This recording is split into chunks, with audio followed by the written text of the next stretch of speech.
Hello, hey boomer listeners. I love it when y'all click on the chat box and you say, "Hi, Wendy," and let me know you're out there, or you say hi to our guest. That's just so much fun to let us know that you're there. And I am super excited, not just about the conversation with Shelley today, but also about how Hey Boomer is doing. We are now have guests booked out through October. That's just incredible to me. And we have had some very inspiring guests, some very informative guests, and the lineup that we have coming up, I think you are going to absolutely love it. You're going to learn and be excited. And, there's just so much to get from this community. And the Hey Boomer community is inspiring to me. And I really want to continue to help bring these guests and these messages to a wider audience, to boomers everywhere. So I need your help. What I need you to do is, if you haven't already, like the Hey Boomer page on Facebook. I also would enjoy it if you could share the post every week when I post who our guest is for next week, and share that on your own page and invite your friends to join us, because that's going to help us grow the audience. Also, when you get engaged, when you ask questions, when you say hello, when you say, "Oh, I really like what that person just said," or "That was inspiring," all of that helps show Facebook that we are an engaged community and helps us to be more involved with what is going on and lets us grow. And then finally, as we are talking, if you will like it or give us a heart and let us know that that was really special or meaningful to you, that helps. And then if you think somebody would enjoy this conversation and they weren't able to join us today, there's two things that you can do. You can share it with them by tagging them in the comments, or you can point them to the YouTube channel, where the recordings are posted at the end of Monday, because I'll go through and edit it and see if there's anything that needs to be cleaned up, and then I'll post it on the YouTube channel. And so all of the past recordings are there. If there's any that you missed that you really would like to catch up on, learn something about, the one last week was phenomenal about dementia and self-care and what to look for. So I think that was a good one to take advantage of. So I just wanted to share all of that with you. And then I also wanted to just remind you that this is a community of interested, involved, relevant people. That's why I started Hey Boomer. I feel like at this age, at this stage in our lives, we have so much to give back, that we want to keep being involved, that we want to keep inspiring ourselves and all of the people around us, and younger generations, older generations. It's just a wonderful opportunity for us to come together as a community. So I encourage you to be involved. Hi, Anne. Thank you for saying hi. And the conversation today, so let me tell you who we're talking to. Her name is Shelley Dunstone, as you saw in the post about the call today. And Shelley lives in Adelaide, Australia. So I recorded this call with Shelley a day or so ago, because if we were doing it live right now, it would be 2:30 in the morning tomorrow for Shelley. And I just didn't think that was reasonable to ask her to get up at 2:30 in the morning to have this conversation with us. And she might not have been as clear and present with the call if she had been getting up at 2:30 in the morning. But even though this is a recorded call, it's still important to me that you are involved. So as she's talking and you're hearing some of this story, please continue to leave your comments, continue to like what you're hearing, give us a heart, so that we know what's going on. And then also, if there are questions that come up, you can also go ahead and post those I can try to answer them, or I can share them with Shelley so she could answer them later, because she's definitely looking forward to seeing this posted. So let me tell you a little bit about her before I bring her on and we start our conversation. So Shelley Dunstone leads a double life. By day, she is a consulting, or she owns a consulting business called Legal Circles in Adelaide, Australia. And there, in that business, she helps lawyers achieve their business and career aspirations. By night, she is a cabaret singer, and she sings bossa nova, French chansons, jazz standards, and pop songs. She has a particular affection for the music of the 1960s. Combining stories and songs, Shelley has created and performed 8 original shows, including with titles such as The Confessions of a Wannabe Bond Girl, Adventures with a Brazilian, Unbreak My Heart, A French Romance, Bossa Supernova, La Grande, Lonnie 66, and Paris, LA, and Rio. Shelley holds marketing and applied finance degrees as well as her law degree, and she also is an educator for lawyers who have recently graduated, and in Australia they need some additional mentoring, I guess like here, before they pass the bar or before they become actually qualified to practice. And so she works with young lawyers in that aspect as well. So I am going to go ahead and bring Shelley on and let you meet her. So let me start this. Hi, Shelley. Welcome to Hey Boomer. Hello, Wendy. Thanks for having me on the show. I'm very excited about hearing all about your life and the double life that you lead. So maybe if you can just start us off a little bit with what you do during the day as part of being an attorney or a consultant to an attorney. Yeah, sure. Well, as you indicated in my introduction, most of my life I've done sensible things. What we're going to talk about is something a bit more frivolous that I decided to have a go at. I was a lawyer for about 17 years altogether. I was a commercial litigation lawyer dealing with business disputes of all kinds. I was both a solicitor and a barrister. That means I did the office work and the court work as well. Very stressful, long hours. After I had my family, that became more difficult to do. And so I decided to branch out into some other areas and activities.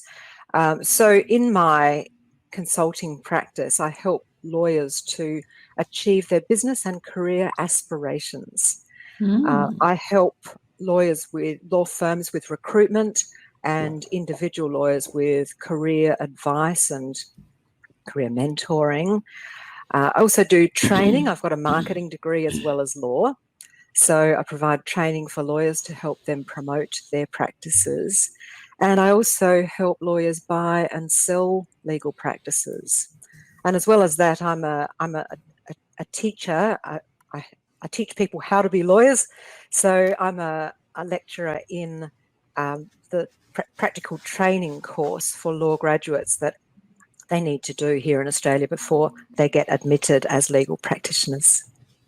Wow. So that all does sound like a very detailed, maybe somewhat dry, very rigid kind of work that you would have to do in a legal profession. And like you said, very stressful. So how do you segue that into suddenly you're a cabaret singer? I agree, it's an unlikely progression. Look, in my mid-40s, a barrister friend of mine gave me a bit of a shove and got me into singing in rock bands. And when he first suggested it, I said, "Don't be ridiculous. I'm not a rock chick." He said, "Come along on Sunday. We're having a jam. Just come and watch." for some reason, I went along, and he rigged it so that I was called up to sing in the first group, to sing backing vocals. And he tricked me. But when I got up there and the drums started and the guitars started, I thought, where has this been all my life? I just loved it. And from then on, I went forwards with that. Look, it was amateur standard. You're singing with garage bands. It was a heck of a lot of fun. Didn't do it all that often. Once every few months we'd have a bit of a gig. But that's how I got back into singing, because I had been singing in a choir at school. That was decades earlier, of course. It was a very serious and disciplined choir. And when I finished school, I was, I'd really had it with all that discipline, and I didn't sing again for decades. So it was my lawyer friend who got me back into music. So you said once you got up on the stage and you heard the music and the drums and, you just felt it right away. It went right through me. Was there some nervousness? Some like, oh my gosh, I'm going to embarrass myself up here? Of course. I don't know what made me go. I was terrified, but at the same time, I wanted to give it a go, and it was so challenging. I bet. The need to hit the notes and remember the lyrics. Terrifying. Well, so how do you do that, Shelley? You are an attorney by schooling and profession, and I mean, you have to have every T crossed and every I dotted before you go and present a case in the courthouse. You can't make a mistake or your client loses. How did you deal with this, getting up on stage after not singing all those years and maybe missing a lyric or missing a note? Every time I made a mistake, I felt just mortified, so embarrassed every time. When you study law, you don't memorize stuff. All the exams are open book. You take your notes in with you. And of course, when you go to court, you've got notes. You don't carry everything in your head. You don't prepare your script. In fact, it's a mistake to prepare your script, because then you're not flexible. You need to listen and react in real time and alter the next question accordingly, or drill down into what the witness is saying. So I had not had any practice really at memorizing things, and suddenly I had to memorize all these lyrics. So that was a new skill that I had to learn. And the other thing is, as you indicated, in court, you have to be very careful about what comes out of your mouth, because what comes out matters. You can withdraw it, but it's not quite the same as keeping it in the first place. Whereas on stage, you need to be a lot more spontaneous. And spontaneity was not my middle name, I have to say.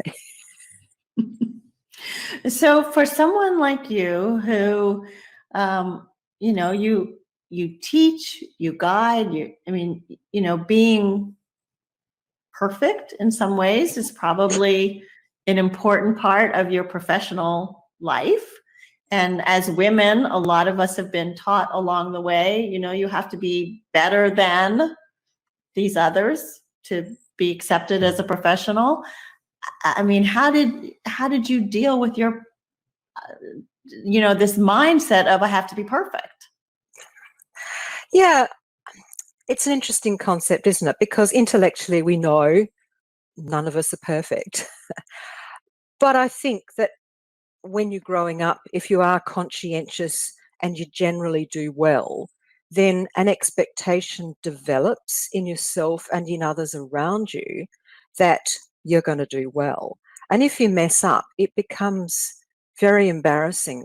You almost feel ashamed about it. And in a funny way, that kind of holds you back from trying things that you might not be good at. Also, as a lawyer, a new lawyer in the 1980s, it was not common for women to be in the profession. I think my generation was the first large cohort coming into the profession. And so there was very much an aspect of you had to prove yourself to the men, and you almost had to work harder than the men, and you could say do better, but what's that? But you certainly, you were needing to prove yourself.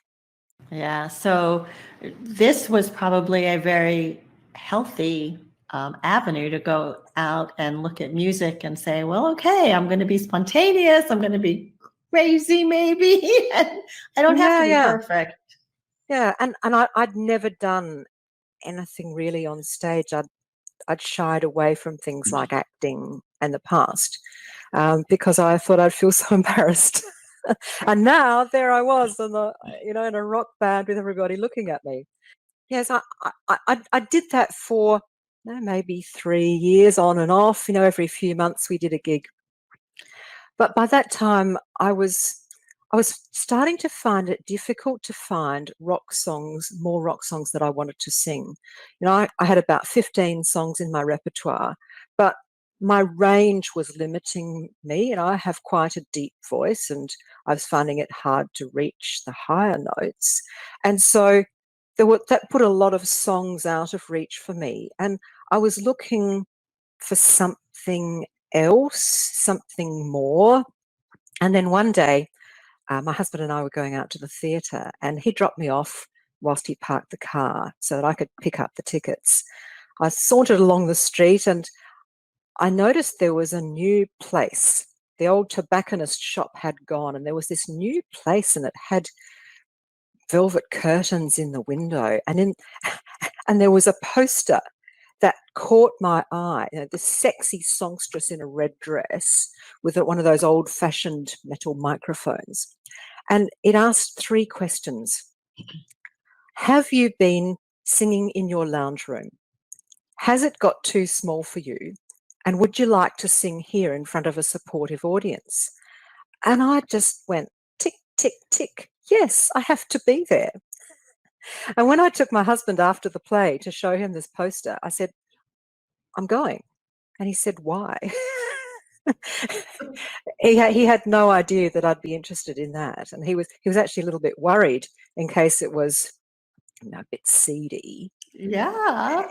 He had this desire to protect me, I think. But I persuaded him to come along with me. So is that when you started down the road of Brazilian music? This is when I got into cabaret. It was an open mic night for cabaret, called Cabaret Live. You came along with sheet music, handed it to the pianist, and your performance was impromptu, no rehearsal. So you can imagine how challenging this was for somebody who liked to be prepared. But it made the adrenaline pump. I bet. After a while, I started to bring those Brazilian songs. They were songs that I'd been practicing in my singing lessons because I'd found a singing teacher. When I started with a rock band, I didn't want to sound like a choir girl in the rock band, and so I found a singing teacher. I went to the School of Rock Music School because they sponsored the Rock Music Association. And so they wouldn't think it's strange that this middle-aged woman suddenly wanted to sing in rock bands. So I'd been having some singing lessons, and I'd discovered these Brazilian songs. The one that you'd probably know would be The Girl from Ipanema. That's the most famous. Antonio Carlos Jobim. Tall and tan and young and lovely, the girl from Ipanema goes walking, and when she passes, each one she passes goes, ah. I mean, just about everybody's heard that song, even if just in an elevator. And that composer wrote so many beautiful songs. And yes, I started to bring those songs along to Cabaret Live and give them a go. Well, then you did more than that. You decided to go to Brazil and Yeah, perform. yeah. Um, yes, shortly after I started at Cabaret Live, I went with my husband to the Diana Krall concert in the Barossa Valley. You know, Diana Krall, beautiful jazz pianist and songstress. And there I bought the DVD of Diana Krall's concert in Rio. And the next weekend, I snapped open the box and put the disc in the machine, settled back on the couch to watch Diana performed her repertoire of jazz standards, and it was in a theatre that was like La Boheme, where I did Cabaret Live, but on a much bigger scale. Little round tables, cocktails, candles, muted lighting. And then Diana started singing in Brazilian Portuguese. And by the time she reached the end of the fourth line, the whole place erupted. People were cheering wildly, and the roof just about lifted off because she was singing in their language and they were loving it. And at that moment, I sat upright on the couch and I said to myself, I want what she's having. I wanted to sing their music in their language, in their country. I wanted my own concert in Rio. And then I did a reality check because I had never been to Brazil. I didn't know anybody there. I didn't speak the language. I was hardly even a singer. At Cabaret Live, I was accruing stage time at the rate of 3 minutes per month. So I was dreaming. It was just a crazy, stupid idea, and I immediately dismissed it. But I have a recording, Shelley, that shows that you actually made it on stage in Brazil. So I would like to show that and then let you talk about how that happened. Okay? All right. So let me go there. Here we go.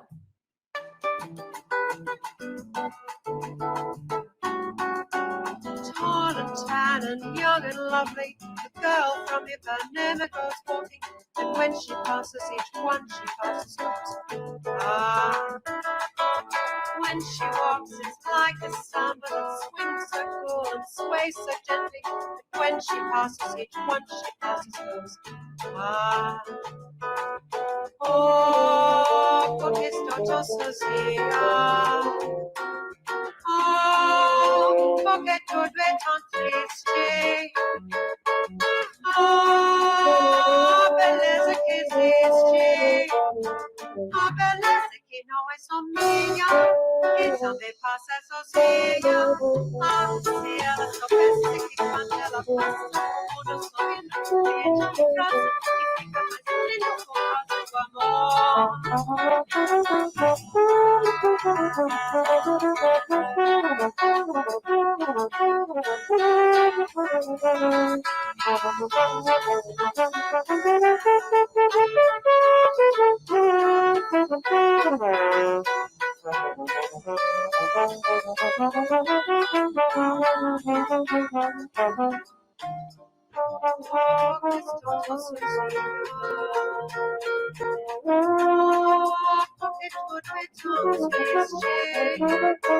A beleza que existe, a beleza que não é só minha, também passa sozinha.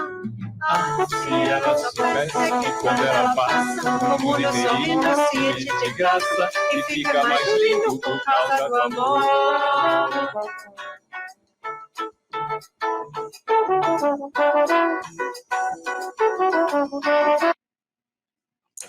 All right.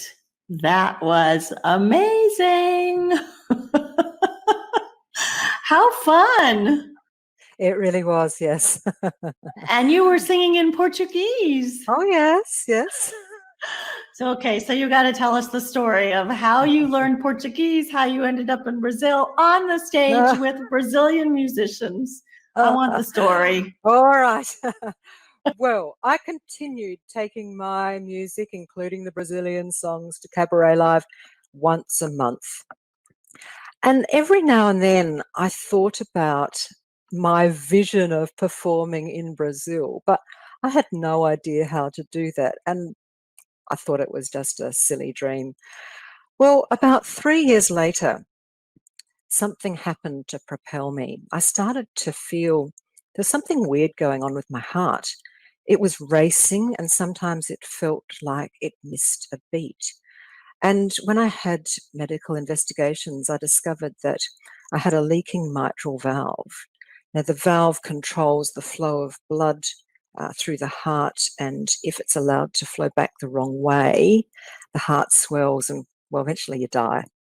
And so I needed to have open heart surgery.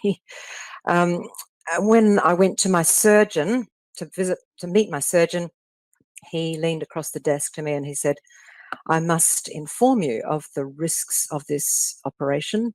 There are three main risks. Three big ones are heart attack, stroke, and death. This was the risk of the surgery? Yes. Oh, okay. So, I brought out my diary and said, what date shall we do it? What choice did I have? Without the surgery, I die anyway. When I came out of the operation and realized I was alive, it began to dawn on me, I've got a second chance at this. And it takes a long time to recover from open heart surgery, 3 months, which gave me a lot of time to think. And I began to think, well, if I'm going to live, I'm going to really live. I should do the things that I want to do. And I think, Wendy, now that we boomers are reaching the age that we are, we start to realize we're not here forever. This is not forever. What we have is now, and we should be using the time in the best way we can and not squandering our time. So I thought, I'm going to have my concert in Rio. I'm going to work out how to do it. And when I used to work as a lawyer, I used to react and respond to the things that came across my desk. People would bring me problems and I would sort them out and deal with them. But now I began to imagine and initiate and try to make something new happen. A lot of industries are more creative than, say, law, where you make something and they create a market for it. Whereas I was used to just responding to what happened around me. Now I began to initiate something for myself. I thought about, what would I need? What would be the elements of this challenge? Well, I would need some musicians to accompany me. I'd need a venue, and I'd need an audience. And I decided to start with musicians, and being the very sensible and conservative person that I am, I went straight to Facebook. And I discovered that I was connected with a Brazilian musician. I contacted him and I said, I'd like to have a concert in Rio de Janeiro. Would you like to accompany me? You just came right out with that first question. Oh my gosh. The second chance changed you. I waited for a response. And the message came and he said no. He said no because he didn't play the songs that I had mentioned, or the composers that I had mentioned. He played the songs of other composers, which I didn't sing. So we didn't seem to have a match there. He said, but I have a friend who would be perfect for you. This is like the 6 degrees of separation, isn't it? Yes, for Somebody knows sure. somebody knows somebody. And this is how social media works. Mm-hmm. He said his name is Aeneas Rush. Why don't you have a look at his videos on YouTube and connect with him? I'm sure he'd be perfect for you. So I had a look at his videos on YouTube. There were about 2 of them. Neither of them were bossa nova. They were his own compositions. But he seemed to play guitar quite well and he had a nice voice. So I messaged him in the same sort of way. His response came back straight away. Yes, of course, I would love to accompany you in a concert in Rio. He didn't live in Rio de Janeiro. He lived in a small town far to the south. And I didn't really know how to make this project progress. I thought about the risks, the logistics. Suppose I was able to set up a concert in Rio. Supposing this guy turned up and we didn't get along, or the music wasn't any good, supposing he didn't even show up, supposing he wasn't even who he said he was. I was going to have egg all over my face, and it was going to be expensive egg. So I thought, well, what can I do? How do I make this project go forward? Well, I decided I did some creative thinking. I could have taken a musician from Australia with me, but the musicians that I knew, they're very busy, and I thought it would be very hard to find a time when they'd be able to come with me. And I also quite like the idea of a cross-cultural experience, of working with somebody who was authentically Brazilian, and it was their country. I decided to invite my new Facebook friend to come to Adelaide, Australia, to rehearse with me and see if we get along. Test it out. See if we get along and we could do a show here. And he said, yes, I'd love to come to Australia. But that was smart. It kind of removed some of the risk of you going there and him not showing up or whatever. Yes. Yeah. And I thought, well, this is a discrete project in itself. Mhm. If it goes well, we can take it further. If not, well, there's not much lost. So I did arrange for him to come to Australia. We had, a bit of a glitch, really. I set everything up. I set up a show in the Adelaide Fringe Festival, venues, hotels, flights, had everything organised. And then I discovered that he needed a special visa in order to perform in Australia. He could not perform publicly without this special visa. And it took, a minimum of 3 months, I learned, to obtain it. And so there was really no way that we could get this visa in time. So the posters arrived. I opened the box and trashed the lot. I cancelled the venues, the airfares, the hotel, and started again for the following year. It took 9 months to get the visa. It's a very complex process, particularly with the language barrier. And you asked me about learning Brazilian Portuguese. The funny thing about this project was once I was committed to it, all kinds of coincidences occurred to help me reach my goal. I found people to help me with the music and with the language. I found a language school 5 minutes from my home, the Brazilian Ethnic School of South Australia. It was newly established. I saw an article in the newspaper and phoned up the director to organise to go for classes. So yeah, I started going to lessons on Saturday mornings. And by the time my Brazilian friend arrived, we finally did get his visa.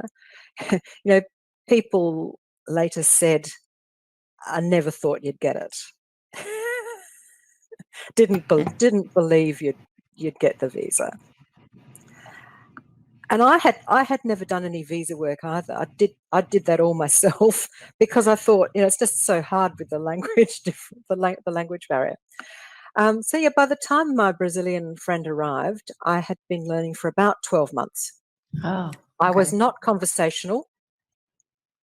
There's only so much you can learn on Saturday mornings in the space of a year.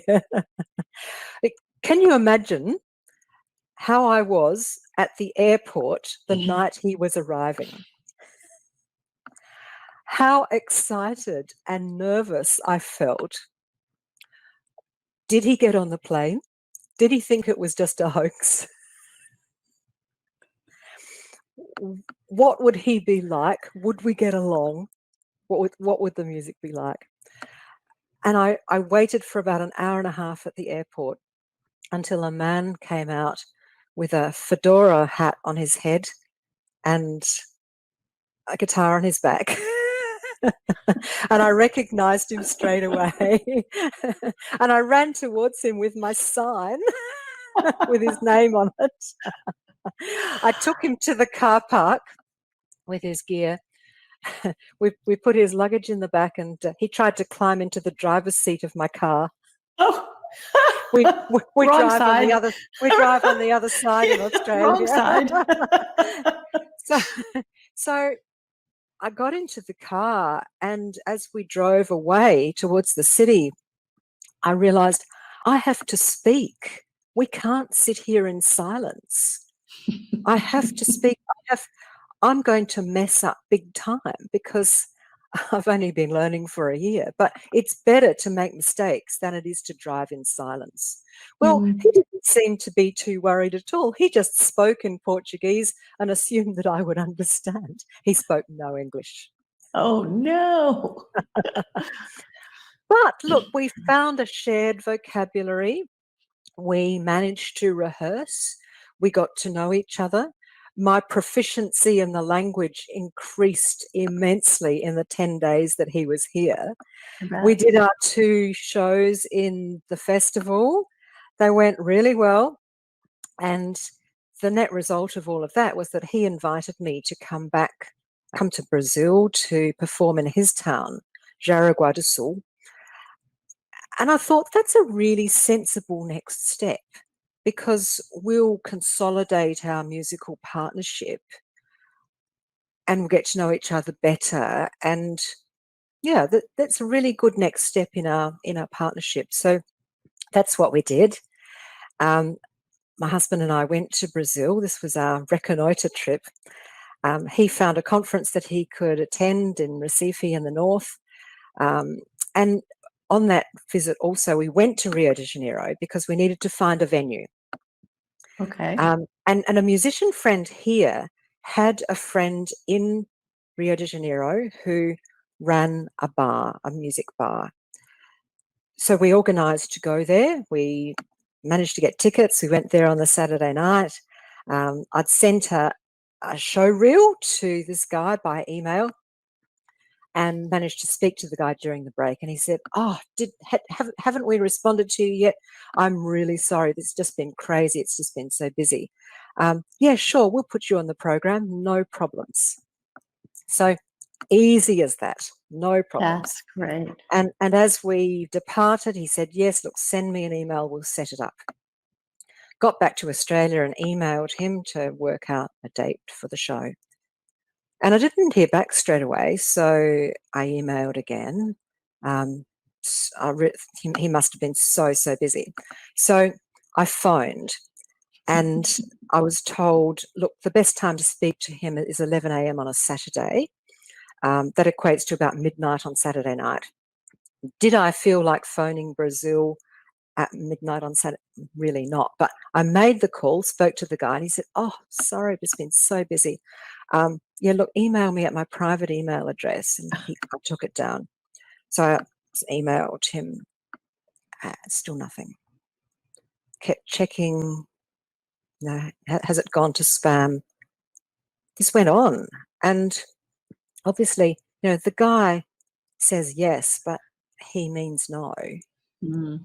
For some reason, we're not what he's looking for, or for whatever reason, he's not responding. And having thought we had a venue and a deal, I was back to square one. Yeah, the result of the trip to Rio was just zero. Mm. So had to do some more research to find other possible places, emailed those places, still no response. And ultimately, my Brazilian friend Anais said, "Look, I have a friend, Mara, who works in the theatre." And I had met Mara, and I thought she's pretty sensible. He said, "How about we get Mara to follow up your inquiries?" And I thought that makes a lot of sense. She can act as our agent. And she followed up those inquiries, and only one place responded to Mara. Mm. And that was a place called Beco das Garrafas, in English, Bottles Alley. This was, in the 1960s, the top place for bossa nova artists to perform. And I almost didn't dare to inquire because of that. That was the place that booked us to perform. Wow. We performed a 2-hour show there. Oh my gosh, Shelley, that's so exciting. Can good you for imagine? you. Can you imagine the moment that I stepped on the stage where my music idols had performed, including Antonio Carlos Jobim, the composer of The Girl from Ipanema, Wow. Astrid Gilberto, João Gilberto, Marcus Valle, Sergio Mendes. All the greats performed there. So you have certainly come from react and respond to imagine and initiate. Wow. Anybody who knows you now is going to know that if you put your mind to something, you're going to make it happen. Well, I think anyone can. I reckon the key is to commit, because once you're committed, you'll find a way. That's amazing. I mean, I think that would be an amazing takeaway from what we're talking about today. But I wonder if there's anything else besides the idea that I think anyone can do what they commit to and what they dream about. But is there another takeaway besides that amazing takeaway? I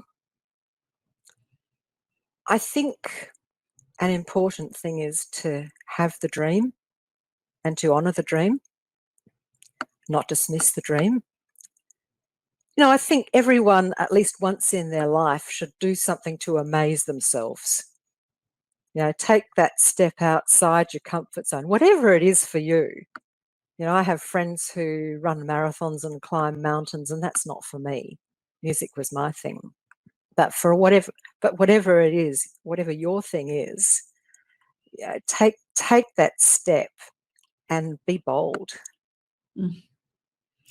But you have certainly inspired me. It's such a great story. And yes, maybe it was a second chance, but I think inside of you too, there's this belief in yourself and this desire to live your life, which is a great example for everybody that's been around you, I'm sure. Yeah. And Wendy, I should explain too, the video that you showed was not in Rio. It was in Enéas's town, Jaraguá do Sul. It was about a week later, about a week after the show that we did in Rio. But he organised some shows for us in his town. The reason that we've shown that video is because the sound's better than the video that I had in Rio. But I think you've got some photos of the show in Rio de Janeiro, and the little club called Beco das Garrafas. Yeah, I have one photo that I have open. So hold on one second and I will show that with your beautiful dress.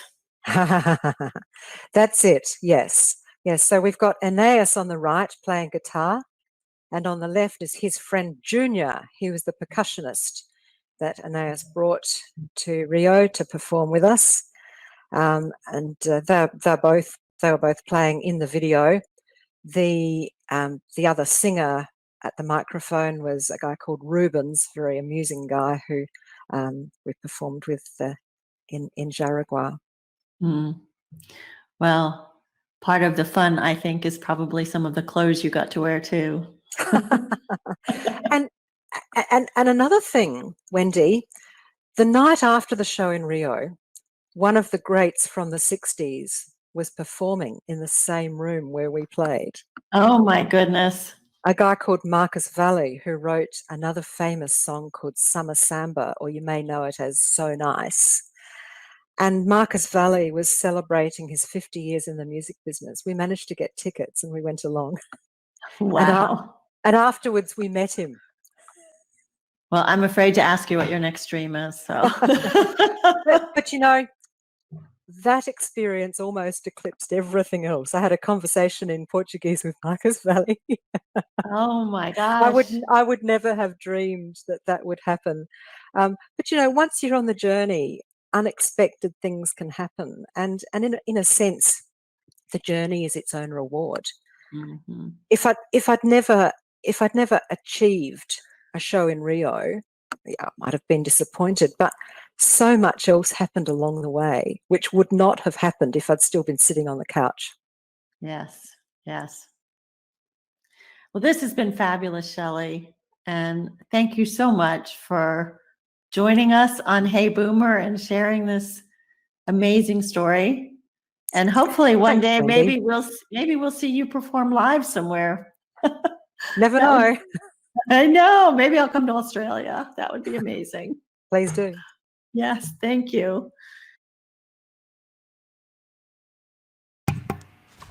What an inspiring story. Imagine, initiate, have a dream, honor the dream. That's what I'm doing with Hey Boomer. I am so excited about where Shelley went. And like she said, commit to the dream. Things happen.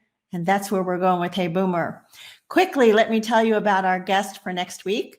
He's someone I've known for quite a few years. His name is Dave Benson, and Dave is a security professional.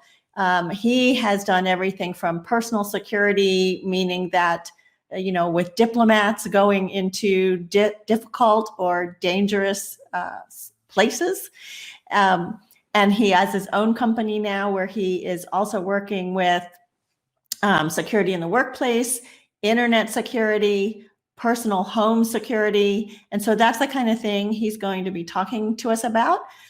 Very different discussion than what I just had with Shelley, but also very useful. There are so many bad actors out there around the internet and scamming us. And so I think it's going to be a very important discussion for y'all to join and bring your friends along. Just wanted to remind you that when I am not doing this broadcast, I am also offering to work with people that are looking to have a relevant retirement, to define what that means for themselves, and also for people that can't get out and network in person now. I have become very good at networking using LinkedIn. Part of that is how I am finding some of these great guests. Also some referrals from you, people in the audience. And I just also wanted to remind you that C.S. Lewis said to us one time, "You are never too old to set another goal or dream another dream." So thank you for joining me today. Let's continue to meet weekly, to learn, to dream, to share, to continue to set goals and be active in our communities. I'm grateful for all of you. Thank you so much for joining me. My name is Wendy Green, and this has been Hey Boomer.